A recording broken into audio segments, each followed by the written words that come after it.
Vamos a comenzar entonces con la parte de análisis estructural de diaclasas.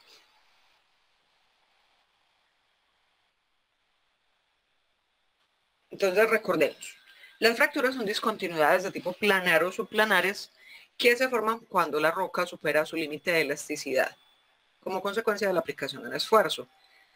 Entonces, si estamos hablando del límite de elasticidad, estamos hablando de que estamos en la zona de comportamiento frágil y que generalmente las fracturas, ya sean las diaclasas o las fallas, se van a formar entre 0 y 10 kilómetros de profundidad en condiciones normales. Estas condiciones normales son esas influencias externas que vimos hace unos días, la temperatura, la presión, la presencia de fluidos, etcétera, los factores que afectan la deformación de las rocas. La semana pasada vimos comportamiento dúctil, vimos los pliegues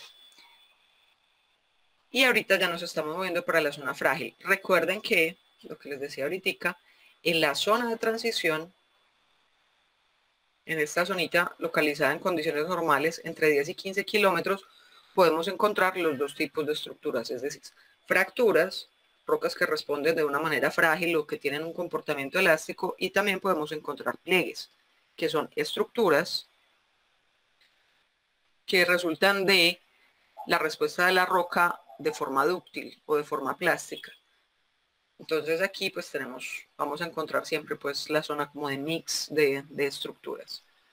De 0 a 10, estructuras que tienen comportamiento frágil, es decir, que se fracturan, es decir, fracturas, aunque valga la redundancia, y de 15 hacia abajo, comportamiento dúctil, es decir, plegamientos.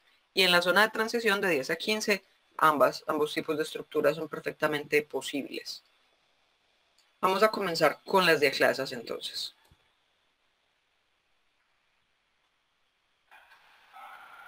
Las diaclasas son una fractura a lo largo de la cual no hay desplazamiento. Esa es su principal diferencia con las fallas, es decir, son estructuras de tipo planar, como pueden ver en esta imagen, de tipo planar. Generalmente pues hay varias de estas estructuras, ya vamos a ver, pero su característica más importante es que cuando nosotros las observamos, nos damos cuenta que las fracturas pues no, las diaclasas, perdón, separan bloques sí, pero no se genera un desplazamiento relativo entre cada uno de los bloques que la diaclasa separó. Y esa es la principal diferencia que tienen con las fallas, donde en las fallas vamos a encontrar que ese desplazamiento sí existió y sí es evidente. El origen más aceptado para las diaclasas, ahorita vamos a ver un poquito mejor esto, pero si estamos hablando pues de misma historia, geología estructural, estructuras secundarias, estructuras que se forman durante la deformación de la roca, entonces pensemos un poquito en la parte tectónica, es decir, en los esfuerzos principales. Entonces, cuando tenemos un cambio en los esfuerzos o un aumento en el sistema, un cambio en el sistema de esfuerzos o un aumento de los esfuerzos como tal, entonces podemos fracturar la roca en esta zona pues de deformación frágil, ¿cierto? Y esas fracturas, cuando son diaclasas, tienen una característica supremamente particular, y es que son estructuras que se forman, ¿cierto? Están contenidas en ese plano que forman sigma 1 y sigma 2 y son perpendiculares al esfuerzo principal mínimo. Y en adición a eso, se pueden abrir un poquito en dirección al esfuerzo principal mínimo, porque obviamente es el que les opone menor resistencia. Ahorita vamos a ver pues foticos. Eso quiere decir que las diaclasas, así entendidas desde la geología estructural, ellas generalmente son estructuras que en algún punto comienzan, en algún punto terminan. Y usualmente tienen cierto grado de apertura. Puede ser muy bajita, puede ser grande, pero eso es una característica supremamente importante.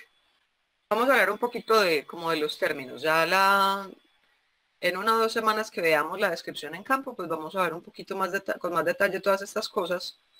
Pero las principales descripciones relacionadas con las diaclasas van a ser familia de diaclasas. Las familias de diaclasas son un set de fracturas paralelas, es decir, de diaclasas paralelas. Eso es una familia, es una sola familia. Entonces, si lo fuéramos a poner de alguna forma, entonces digamos que Esta es la familia 1 de diaclasas. Y aquí en esta imagen vemos otro set de fracturas paralelas, de diaclasas paralelas, y esa sería, esta es la 1, le enter, y esta sería la familia número 2. Es decir, en este afloramiento al menos hay dos familias de diaclasas. Hay una tercera que es paralela como al afloramiento como tal, que es la que permite que esta superficie como tan plana se vea, pues, pero es difícil de apreciar en 3 dimensiones, dado que la fotografía pues es un plano fijo. Entonces aquí vemos muy bien la familia 1 de diaclasas y la familia 2 de diaclasas. Entonces, esta otra palabra que van a escuchar mucho, que es lo que se llama sistema de diaclasas. El sistema de diaclasas es aquel que agrupa varias familias de diaclasas. En este ejemplo tenemos entonces que el sistema de diaclasas de este afloramiento está compuesto al menos por dos familias de diaclasas. Unas son estas que son amarillitas y estas que están aquí en moradito. Pero esa terminología pues es bastante sencilla. Ahora bien, como siempre, es importante saber quién es más viejo que quién, así no podamos datar, pues entonces tenemos el asunto de la edad relativa. La edad relativa en las diaclasas es muy simple. Es decir, miren que aquí tenemos dos diaclasas. Ay, pensé que es una línea. Miren que aquí tenemos dos diaclasas. Tenemos esta y tenemos esta otra diaclasa. Entonces, la edad relativa en las diaclasas es sencilla en el sentido de que la diaclasa más nueva siempre va a ser la que es cortada por la otra, es decir, la que muere en otra diaclasa. En este ejemplo que les puse entonces, esta diaclasa roja sería más antigua, mientras que esta diaclasa azul sería más nueva. Eso mecánicamente, ¿cómo se explica? Eso se explica por la propagación de la energía. Piensen ustedes en, no sé, en este cuaderno abierto. Este cuaderno abierto, pues supongamos que entonces esta división que está aquí entre los dos lados del cuaderno es la diaclasa, ¿cierto? Esto es una fractura. Entonces, si yo empiezo, yo hago el ejercicio para que lo vean. Si yo empiezo a rasgar esta hoja, si yo rasgo esta hoja, esto se va a venir hasta acá. Esto no va a pasar acá. ¿Y por qué no va a pasar ahí? Porque esta fractura está haciendo que toda esa energía que la naturaleza, en este caso yo como parte de la naturaleza, está invirtiendo en romper esto acá, no es capaz de propagarse a través de esa fractura, o sea, a través de esta diaclasa. Entonces, por esa razón, porque no puede propagarse la energía, hacia el otro lado, es decir, esta diaclasa no puede pasar cuando está fracturándose, no es capaz la energía de fracturar aquí más porque esta diaclasa disipa toda esa energía. La edad relativa entonces en las diaclasas es sencilla. Si vemos una diaclasa truncando a otra diaclasa, eso quiere decir que la diaclasa que está truncando es más vieja que la diaclasa que está siendo truncada. Pero resulta que, claro, la naturaleza como tiene tiempo para hacer todas las combinaciones posibles de factores, así las probabilidades sean muy bajitas, entonces, ¿qué pasa? Pasa que esta relativa a veces se puede enmascarar y entonces eso nos complica un poquito la vida. Les decía que esta relación entre las diaclasas, por más sencilla que la veamos, la naturaleza ha tenido muchísimo tiempo de enmascararla. Y muchísimo tiempo es todas las formas que se puede inventar para que no sea tan sencillo como en esta fotografía a veces ver esa edad relativa. ¿Para qué es esa edad relativa? Esa relativa tiene varias funcionalidades, es decir, cuando nosotros nos damos cuenta que las dos fracturas que estamos viendo son diaclasas, entonces tectónicas, ¿cierto? Son diaclasas tectónicas, eso va a querer decirnos que hubo un cambio en el sistema de esfuerzos para que se forme una u otra. ¿Por qué ese cambio? Porque recuerden que las fracturas se forman, esas diaclasas se forman paralelas al esfuerzo principal máximo. Y el esfuerzo principal máximo no puede tener direcciones tan opuestas como en esta figura simultáneamente. Esa es una. Otra es que cuando estamos haciendo trabajos de levantamiento de túneles o de taludes para geotecnia, por ejemplo, eso se hace mucho.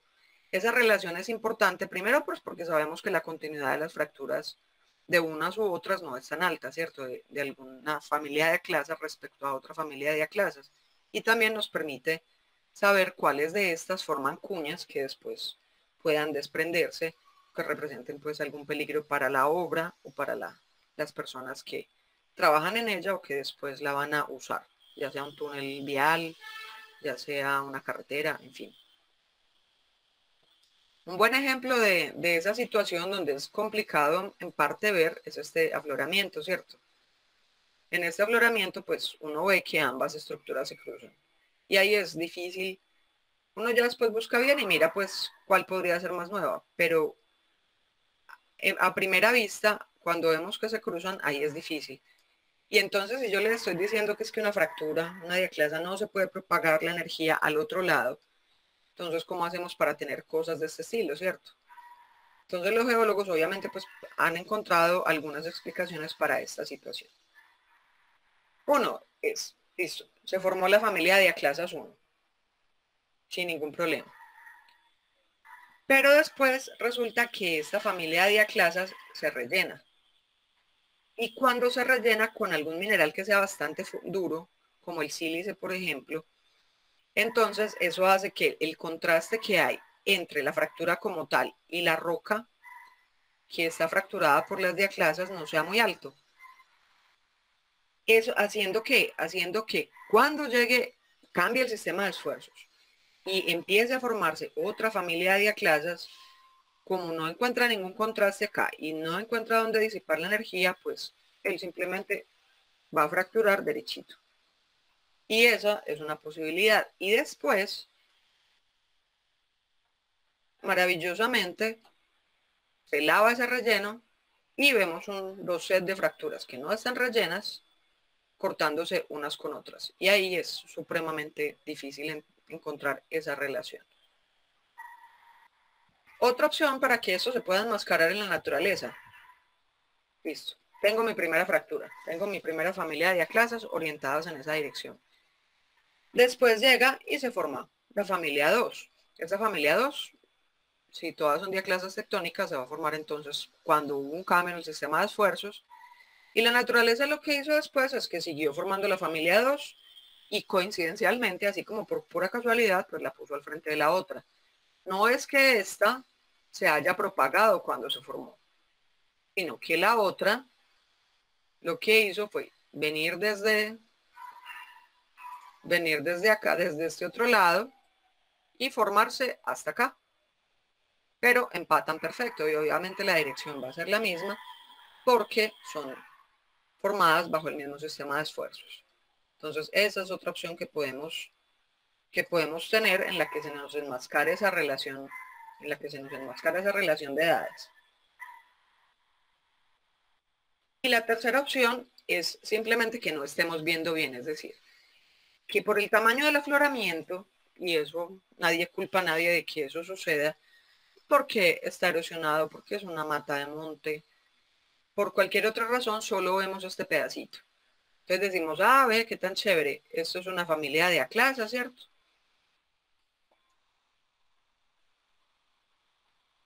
Esta es una familia, y esta familia es más antigua que estas otras, que estas otras dos que tenemos, porque la energía se disipa ahí, ¿cierto? Pero resulta que por casualidades de la vida ya uno puede ver bien el afloramiento completo, cual sea la razón, ¿cierto? Y lo que pasaba era que cuando yo me iba, lo veía completo, esto, de que está amarillo aquí, ¿cierto? Esta que está aquí no era una diaclasa, era una fractura de cizalla enmascarada como una diaclasa. Ahí les explico qué es una fractura de cizalla. Es una fracturita, es parecida a una falla, pero pequeñita. Es decir, es una fractura que tiene un desplazamiento relativo, un bloque con respecto al otro, muy, muy pequeño, milimétrico a centimétrico. Y se llaman fracturas de cizalla por lo que el movimiento es paralelo al plano de la fractura, por eso se llama cizalla. Entonces, otra opción en la que uno puede, en la que puede enmascararse esta relación de edades, pues esta no es que se enmascare, sino que realmente por alguna razón no pudimos apreciar que era más bien una fractura de cizalla que estaba realmente desplazando a una familia de diaclasas preexistente. Entonces, vamos a ver cómo se forman. Las diaclasas por liberación de presión tal vez son las más bonitas de todas. Esas diaclasas por liberación de presión, los famosos basaltos columnares, son tal cual ven en la fotografía. Son prismas, son como una especie de estructuras alargadas en una dirección cuyas paredes son de forma aproximadamente hexagonal. De eso pues hay cualquier cantidad de estudios, cómo se forman. Se ven principalmente en lavas o en rocas hipoabisales y se forman pues durante el enfriamiento de estas. No son exclusivas de estas rocas, también se pueden encontrar en rocas sedimentarias, se pueden encontrar, se han encontrado en basaltos en Marte, también se han encontrado en tobas e ignimbritas, que también son rocas volcánicas, en areniscas y en grietas de desecación. Realmente es cuando sucede pues como ese mecanismo similar en todas estas rocas que les estoy mostrando, en las que también se han encontrado estas diaclasas por liberación de presión, y tiene que ver con la forma como en que nuclean a partir de la forma en que se enfrían, o en el caso de las areniscas o grietas de desecación, la forma, el mecanismo mediante el cual pierden humedad o temperatura. Entonces son muy, muy bonitas, son fáciles de reconocer, y estas serían pues las diaclasas por liberación de presión. Ya más adelante, si quieren, les mando uno o dos artículos que tengo sobre ellas, pues que explican bien cómo se forman. Son muy, muy chéveres. Y son fáciles de reconocer, eso sí, pues sin dudas. También están entonces las diaclasas en hoja o de exfoliación. Ahí me perdonan el errorcito. Estas diaclasas en hoja o de exfoliación, llamadas en inglés sheet joints, son unas fracturas que son como plumosas. Esta fotografía, por ejemplo, es de la zona de Hidroituango.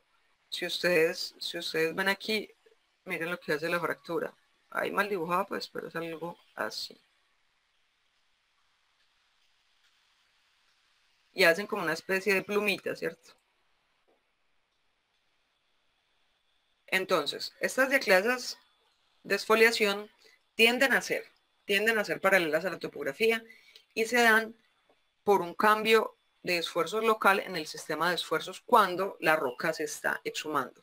Es decir, cuando se está erosionando, pues la erosión está combinada obviamente con el levantamiento del macizo.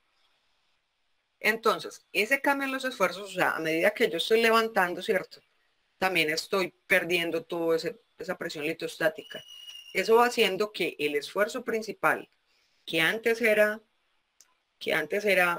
perpendicular o sea, vertical más bien, cuando esto se empieza a exhumar, ese esfuerzo va siendo cada vez menor. Y el punto en el que llega a ser menor que sigma 3, pues ya, que el esfuerzo principal mínimo, que es el compresivo, ¿cierto? El lateral, pues eso ya se va a invertir esa relación. Ya el máximo va a ser el lateral, el mínimo va a ser este, y se genera esa estructura de exfoliación. Estas tienen varios estudios, pues porque son diaclasas muy, muy curiosas. Se observan supremamente bien cuando hay domos pues de rocas ígneas y cosas de esas que se empiezan a formar como una especie de capas que las rodean. Son comunes, estas fracturas son comunes en rocas muy duras. O sea, tienen que ser rocas muy duras. La condición mecánica es esa.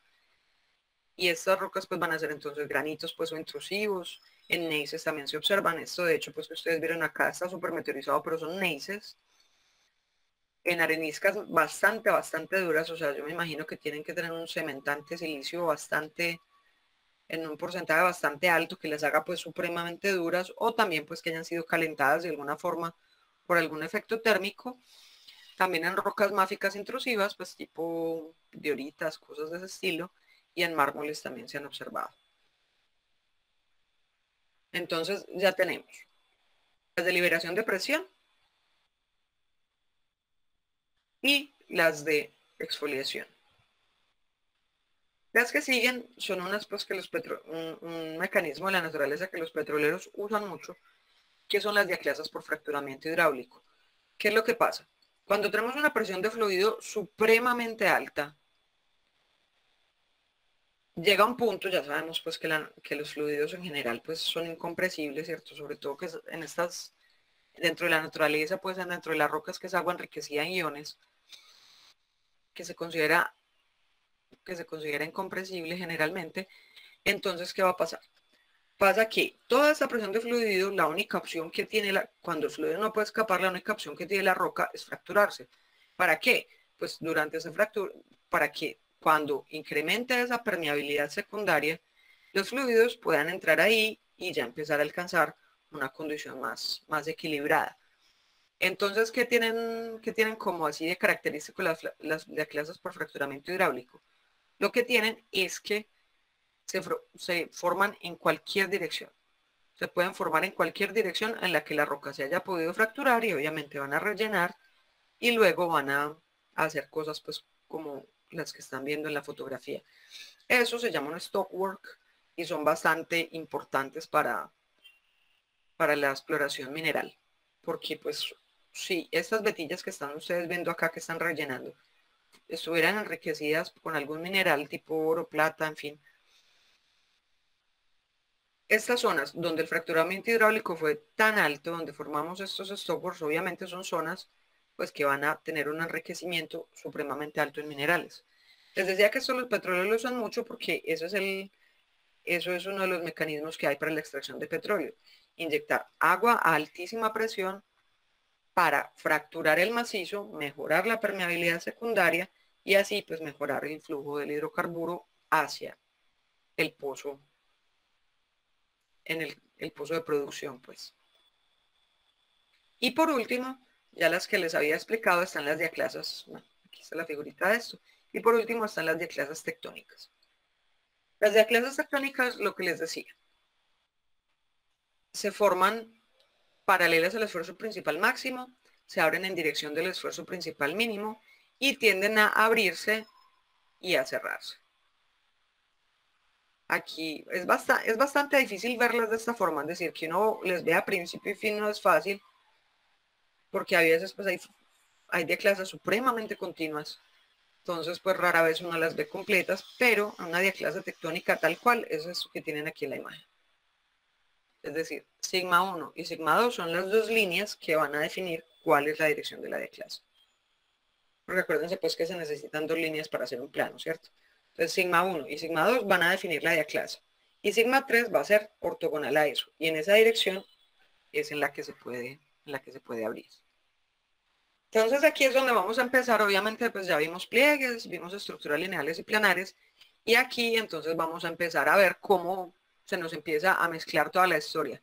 Porque acuérdense que si estamos en la zona solamente de deformación frágil, pues vamos a formar solo diaclasas y fallas. Pero eso no quiere decir que solo diaclasas o solo fallas, no, se pueden formar las dos cosas. O si estamos en la zona de transición, podemos deformar lo que queramos y podemos formar las estructuras, todos los tipos de estructuras. Podemos formar fracturas, tanto fallas como diaclasas, como pliegues.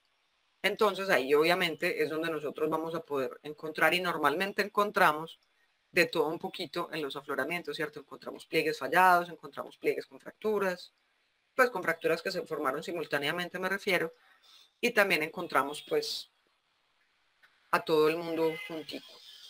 Entonces empecemos con las fallas. Entonces las diaclasas formadas por el mismo campo de esfuerzos que se creó la falla van a obedecer al sistema de esfuerzos que crea la falla. Ahorita cuando veamos fallas, que veamos bien los sistemas de esfuerzos que forman fallas, vemos otra vez, repasamos un poquito de esto, pero a grosso modo es esto. Yo tengo aquí que este es el esfuerzo principal mínimo, tengo que este es el esfuerzo principal máximo, esta combinación de esfuerzo principal mínimo horizontal, esfuerzo principal medio horizontal y esfuerzo principal máximo vertical, esa es la receta para hacer fallas normales, como ven aquí en esta imagen. Entonces, si esa es mi receta para hacer fallas normales, pues ¿qué va a pasar? Va a pasar que mis diaclasas se van a formar siguiendo ese sistema de esfuerzos. Eso quiere decir que la diaclasa se va a abrir en dirección de sigma 3, ¿cierto? Se van a abrir en esta dirección, en la dirección de sigma 3, y se van a formar en el plano contenido por sigma 1 y sigma 2. Ese plano sigma 1, sigma 2 es el que define mis diaclasas y su rumbo, el rumbo de las diaclasas va a ser paralelo a sigma 2. O sea que según eso, las diaclasas que se nos están formando en este sistema de esfuerzos en particular, que es capaz también de producir fallas normales, estas diaclasas, ¿qué características van a tener? 1, su rumbo es paralelo a sigma 2. 2, su buzamiento va a ser vertical. Cuando hay una inflexión en una zona de falla, eso lo vemos ahorita cuando veamos fallas, hay se pueden formar zonas de extensión local, o sea, zonas donde se abran espacios o donde se cierran espacios. Por ahora acepten eso. Ahorita cuando veamos fallas lo vemos más en detalle sobre las aperturas o cierre de espacios. Pero lo que sí es lo siguiente. En esta figura que tengo acá, en esta zonita yo estoy abriendo espacio. En esta zonita que está acá. Y en esa zona que estoy abriendo espacio, cuando estoy relajando el macizo, entonces el macizo pues lo que hace después cuando se relaja es que tiene esa, para acomodar, ¿cierto? Todo ese esfuerzo que le quité muchas veces se puede fracturar y generar una especie de aclasamiento que generalmente pues en sí va a ser pues un diaclasamiento con fracturas abiertas. Otra forma en que las diaclasas y las fallas pueden encontrarse juntas es que se formen aproximadamente unos 30 grados con respecto a la zona de ruptura de la falla, 30 a 45 grados dependiendo de cómo responda el macizo, eso es puro círculo de amor, que se llaman diaclasas pinadas. También se forman por una extensión local, pero a diferencia de la anterior, de la que les mostré ahorita, no es porque haya un cambio en la geometría de la falla como tal, de la traza de la falla, pero sí son zonitas de extensión local que hace que se formen estas diaclasas a estos ángulos específicos con respecto a la falla. En los pliegues encontramos 3 tipos de diaclasas asociadas. De esos 3 tipos, casi todos son conjugados, entonces realmente encontraríamos al menos 6 tipos de diaclasas sin contar las diaclasas tectónicas, o sea, 7. La primera de esas son fracturas de cizalla, entonces realmente pues no son diaclasas, son unas fracturas de cizalla, o sea, esas fracturas que tienen un movimiento muy pequeño paralelo al plano de fractura, que se llaman conjugadas y son aproximadamente a 30 grados con respecto al plano definido por sigma 1 y sigma 3. El segundo tipo de fracturas que podemos encontrar dentro de los pliegues son fracturas de tensión.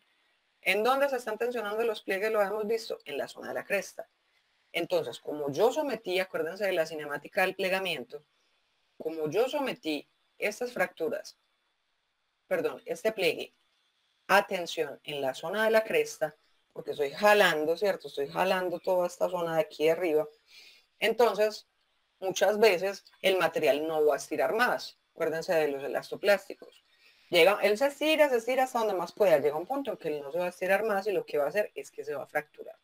Y al fracturarse va a formar este sistema de fracturas de tensión que normalmente son conjugadas. Aquí, importante, cada que les escribo conjugadas, quiere decir que entre ellas forman 60 grados. ¿Ok? Eso quiere decir conjugada. Entonces, en la zona de la cresta, cada que estemos en la zona de formación frágil dúctil, y adicionalmente, que se venza ese límite hasta donde la roca es capaz de ser plástica, ya no le queda más que fracturarse, entonces vamos a tener diaclasas de tensión o fracturas de tensión asociados a la cresta. Eso se ve muy pequeñito obviamente en mi dibujo, pero hay fracturas de tensión gigantes que obviamente se constituyen en espacios abiertos fantásticos, fantásticos para entrada de fluidos. Y obviamente, como se constituyen en espacios fantásticos para entrada de fluidos, también se constituyen en muy buenos espacios para entrada de fluidos mineralizados que pueden constituirnos o conformarnos un depósito mineral bastante interesante desde el punto de vista pues, de yacimientos minerales. Y el otro tipo que obviamente esperamos es este. Las diaclasas o las fracturas compresivas que se observan en el núcleo del plegamiento. Recuerden que, misma historia, la zona del núcleo está sometida a compresión y llega a un punto, mientras que la cresta pues estaba sometida a extensión, y llega a un punto en el que el macizo, la roca, no aguanta más, no es capaz de apretarse dúctilmente, ya juntó todos los minerales y sacó todos los espacios que podía sacar, ocupó todo lo que podía y ya está tan apretado que ya la única opción que le queda es fracturarse para acomodar todo ese esfuerzo al que está sometido. Y ahí es donde se forman estas fracturas compresivas. No son tan buenas como las anteriores en términos de que se abren espacios, ¿cierto? Pero eso no quiere decir que tampoco puedan ser buenas para la entrada de fluidos y la formación de depósitos minerales. Resulta que cuando yo tengo una intrusión de un gran cuerpo ígneo, ¿qué va a pasar? Pasa que localmente tenemos un cambio en el sistema de esfuerzos. Ese cambio del sistema de esfuerzos está dado por ese empuje que está haciendo el cuerpo intrusivo en el macizo. Entonces, ese empuje que va a hacer que el esfuerzo principal máximo regional se modifique a uno local. Que, o sea, no es que se modifique, es que quiere decir que el sistema que este intrusivo hace que el esfuerzo principal máximo local, o sea, el que él está ejerciendo, todo ese empuje que él está haciendo, sea mucho mayor que el esfuerzo a cualquier sistema de esfuerzo que esté sometido el macizo por efectos tectónicos. Entonces, ese cambio local de esfuerzos va a hacer que el esfuerzo principal máximo se convierta en un esfuerzo que va a ser paralelo al frente de intrusión, a la dirección en la que el intrusivo está intentando entrar. Y entonces vamos a generar fracturas que generalmente van a ser radiales con respecto al frente de intrusión. ¿Y por qué radiales? Porque recuerden que entonces las diaclasas, en términos generales, se forman paralelas al esfuerzo principal máximo y se abren en dirección del esfuerzo principal mínimo. Entonces, todo este montón de fracturitas de diaclasa las vamos a formar paralelas a la dirección del frente de intrusión. Estas diaclasas radiales, entonces, parecido a lo que veíamos con el plegamento por flexión, nos va a generar, por un lado, pues estos domos que habíamos visto, pues que se forman por flexión. Pero en este caso lo que quiero destacar es que se nos van a formar en general fracturas que son radiales respecto al intrusivo como tal. Y eso obviamente va a marcar estructuras circulares que son supremamente importantes para la exploración tanto de hidrocarburos como de yacimientos minerales.